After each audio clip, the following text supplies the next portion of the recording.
Hello, everyone. This is the Week 8 review. So we'll go ahead on the Resistance and Revolution PowerPoint.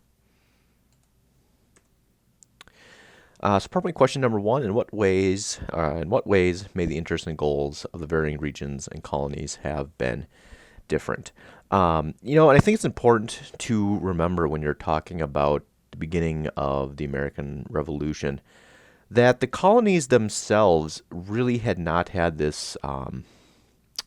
really, at least politically wise, had not been unified at all prior to this point in time. They had each been their own independent colonies. Most of the attempts prior to this, such as the William Penn Plan or the Albany Conference, you saw really never ended up going anywhere as far as any kind of cohesive pan colonial movement. And really, it was only the pressure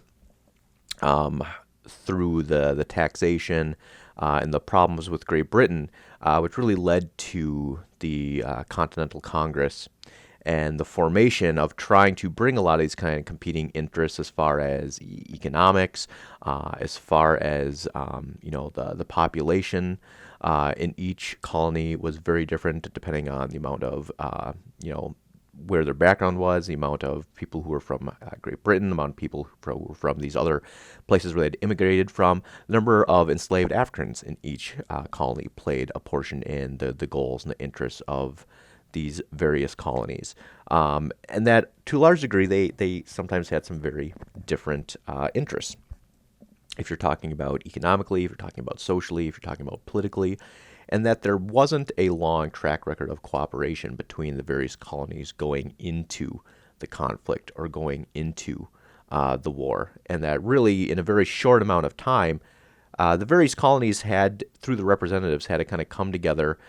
put a lot of those differences that they had aside, and focus on the things that were unifying them and bringing them together. And that's really where the importance of the PowerPoint about the unifying themes within colonial America, I think, kind of comes into play, and how there was sort of this common culture that was developing between a lot of the colonies, even if real close intercolonial relations really had not existed prior to this time period, and that there was still enough there to bring the colonists together to be able to work together and combine their interests against the British at this time period, even though there wasn't necessarily a strong, tradition of that happening.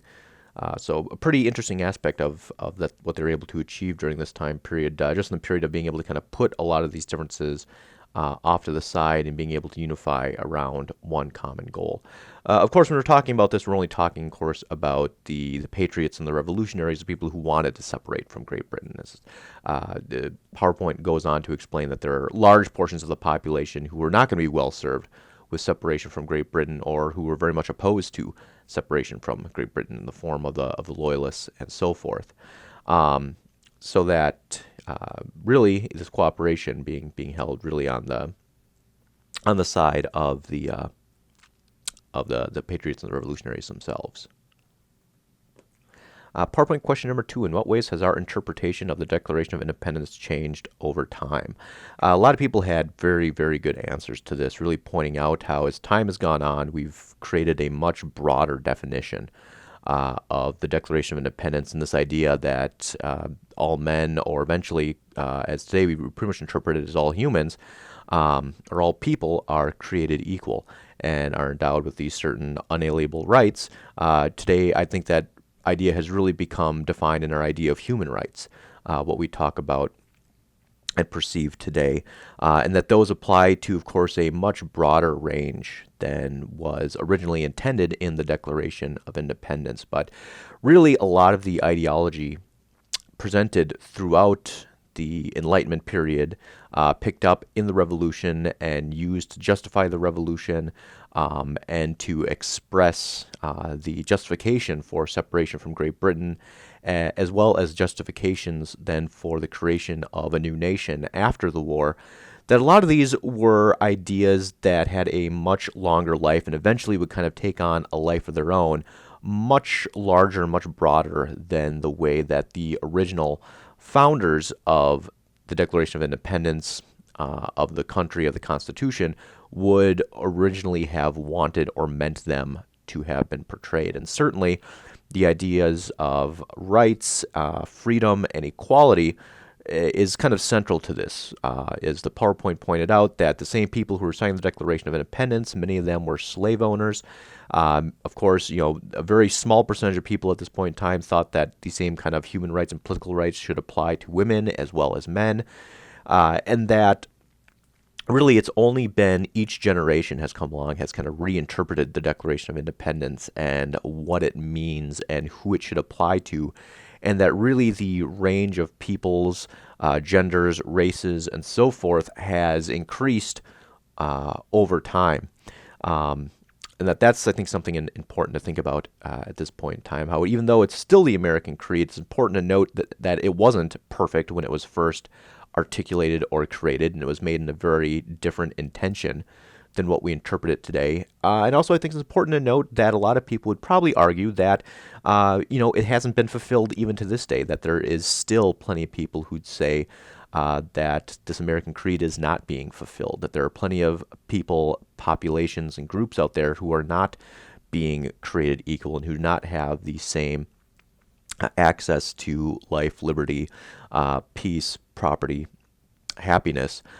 as other people do. And that I think, certainly in our own time today, that's one more thing that a lot of people are thinking about and questioning is,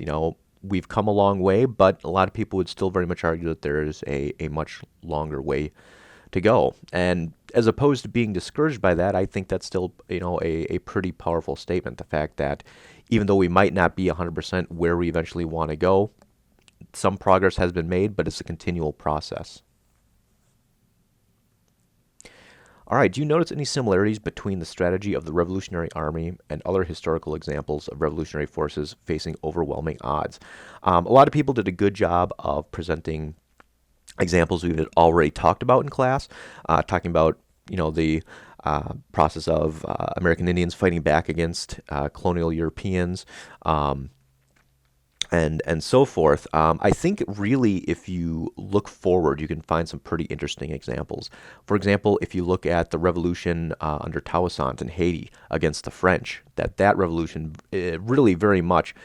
parallels the American Revolution, and that an island of former slaves was able to rise up and throw off colonial rule in a relatively very short time after the American Revolution, and a lot of the same strategies that the Revolutionary Army used, you could see the Haitian Revolution using. That applies later on to other revolutions in South America or Latin America against these colonial forces. And eventually, when you go kind of farther in time, you start looking at the time period when America makes the shift to become a much more imperialistic nation. You can really kind of see this in play on the other side. If you look at the war between America and the Philippines, the Filipino leader Emiliano Aguinaldo began using a lot of these same tactics of smaller skirmishes, hit and run, and making the war as costly as possible for the occupying force. Try to make sure that there's enough pressure at home to relieve the conflict and make it too costly for the occupying force to stay. Ultimately, that was not successful in the case of the Philippines, but another conflict between the United States and Vietnam, I think, is another very interesting parallel. We can see the forces of the South Vietnamese who are fighting against either the South Vietnamese government or the American troops which were backing them up were also using these very same strategies, just making sure that they kept the engagements very small, that they were not able to be completely defeated in large pitched battles, making the case of making the war very unpopular in the country that is engaging it. And I think a lot of these, ironically, you see being eventually used against the United States in the future, whereas these were the exact same kind of playbook that was written to help win the American Revolutionary War from the British. Certainly plenty more examples around the world that you can look at from this time going forward. And like I said, kind of the American Revolution sort of set a playbook on how you might go about combating what seems like very insurmountable odds, as certainly the Revolutionary Army did, fighting the British in the manner and the way that they were able to. and being successful. Incredibly surprising around the world at this point in time. As if you want to, think about a kind of a parallel, this would almost be like a high school team beating the New England Patriots. Britain had the strongest, most powerful army in the world, and suddenly this, small kind of provincial colony of theirs was able to pretty much defeat them in a military engagement, even though, of course, they had a lot of help. And that kind of sort of segues right into question number 4. Why do you think America was ultimately successful in winning the Revolutionary War? And I think just because they were so successful in creating a playbook that didn't necessarily mean that they had to outpower or win by direct force over the British, but they could allow a lot of these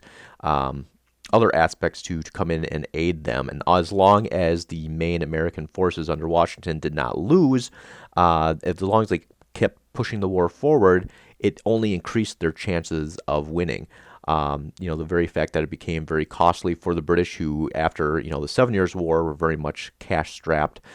very much, a lot of economic problems created from that, which is why they're trying to tax the colonies in the first place. Suddenly now they're engaged in a second very costly war against the American colonies. And that was completely economically not what Great Britain wanted going into,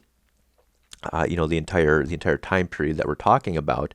So that the longer the war persisted, the more costly it got. There was more of a chance of some sort of settlement on the side of the British.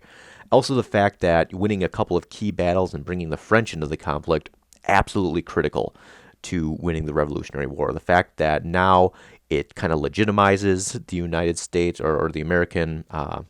revolutionaries on an international basis where they really hadn't before. The fact that France was able to take advantage of this to start attacking Britain around the globe and putting pressure internationally on Britain, making the war even more costly and just hampering their ability to send fresh supplies and fresh troops to the United States because they're so worried about fighting the French. All this greatly helps, win the war for the American forces, which was really, like I said, considered quite an upset, looking at how the British were perceived coming into the conflict. So what do you think? How revolutionary was the revolution? Once more, a lot of very good perspectives that people shared here. And I think, for the most part, the consensus that I saw being developed by the class was that it really depends on whose perspective you wanted to look at. Certainly from the perspectives of the politicians, the generals, the political leaders, the people who really had been at the top and running society prior to the revolution, they saw it as a much larger, greater change because now they were in charge of, forming their own government and putting things together and really marking this as the beginning of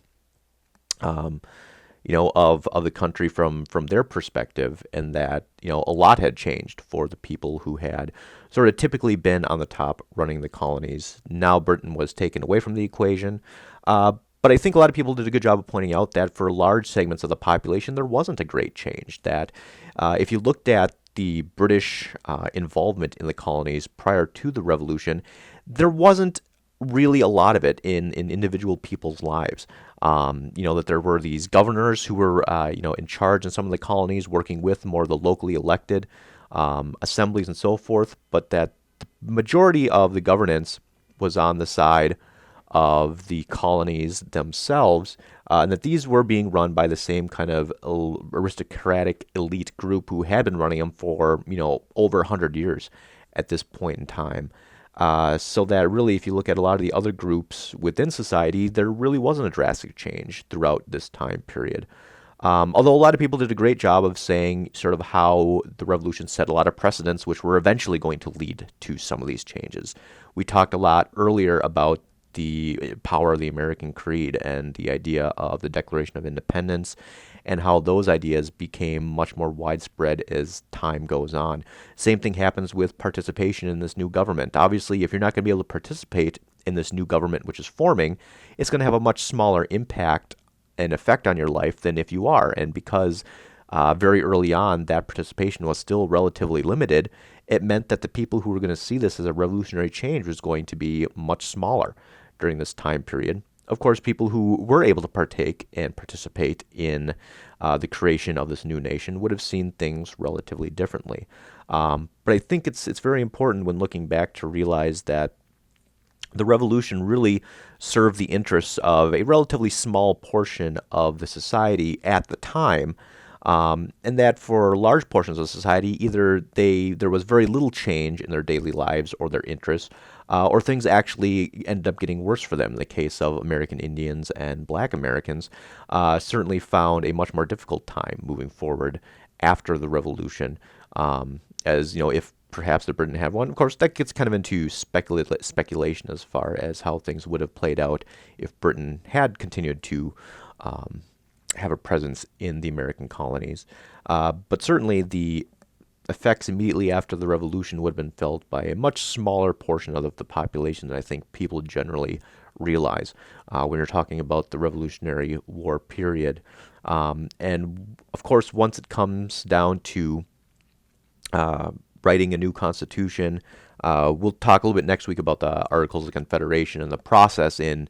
exactly how everything gets tied together in forming this new nation. But once you do, you really see, of course, the lead being taken by the same elite group who had always been kind of on top and in charge of things. And not surprisingly, when they do set up the new country, they set up a country that, on the one hand, tries to make sure that the same problems that they had with Great Britain were not going to be able to happen again, while at the same point in time finding ways to really sort of maintain and insulate their own power and their own control over politics and the political system, and make sure that their interests were going to be very well served. And through that, I think you see that there are plenty of groups who were left out, whether it was enslaved individuals when slavery was written into the Constitution, whether it was women who are still going to have to wait for over 120 years from this point in time to even get the right to vote,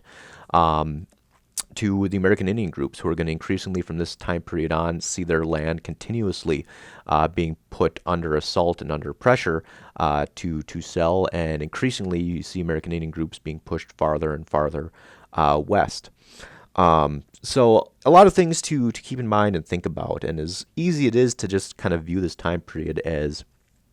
a great time in American history and it was so great for everyone, it's important to realize that that's not necessarily the case, and that there was a lot of people who the revolution did not serve, at least at the time period. And of course, it's very hard to say that what was going to end up coming afterwards. It's easy to say that with hindsight, but a lot of people at the time, would not have seen that and certainly would not have felt any of the benefits from them. So something to keep in mind. Getting to the sources for this week, overall, I thought the class did an excellent job looking at the diary of Elginus Waldo and Boston King. You guys did a very good job of bringing in portions from the primary source, making your cases, really showing